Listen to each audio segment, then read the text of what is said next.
עיקר ההבנה של האדם זה בלב, עיקר הזכירה זה הלב, עיקר כוח המחשבה של האדם זה הלב שלו, עיקר השגת התורה תלויה בלב, עיקר השגת הקדושה תלויה בלב. כל המדרגות שאדם יכול לזכות להשיג בחייו זה תלוי בלב שלו. אף פעם התורה לא תלויה במוח. לא אומרים מוח טהור ברא לי אלוהים, לב טהור ברא לי אלוהים.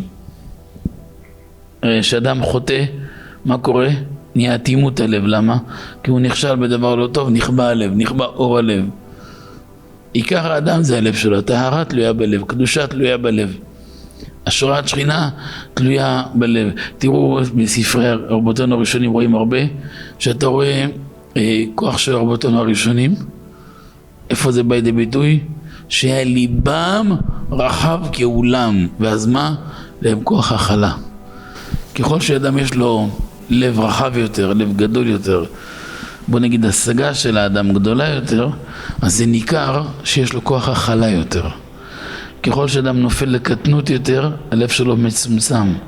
מצומצם נופל לקטנות, ושם הוא לא מצליח להכיל. עיקר ההשגה של האדם זה לפי כוח ההכלה שלו, רוחב הלב שלו. העוצמה של הלב של יהודי זה כוח נדיר מאוד. ולכן שמה אסור ליפול. כל היצרים הרעים, איפה מפילים את האדם? להפיל על הלב, משמה הם מורידים את האדם של התחתית. לכן אם אדם רוצה קדושה, תמיד שורש של כל זה העיניים. העיניים שודרות למחשבה, המחשבה ללב. עיקר המחשבה זה בלב. עיקר הכוח של יהודי זה הלב, עיקר השראת שכינה זה בלב.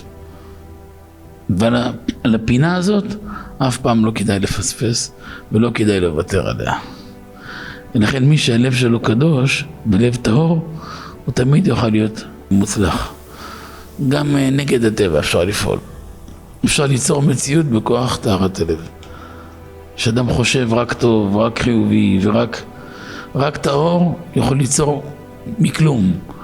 במדבר הכי שומם לעשות מקום פורח ומשגשג ומלבלב, נגבול. אדם הכי עני אפשר להפוך אותי להיות הכי עשיר בעולם. הכל אפשר לעשות.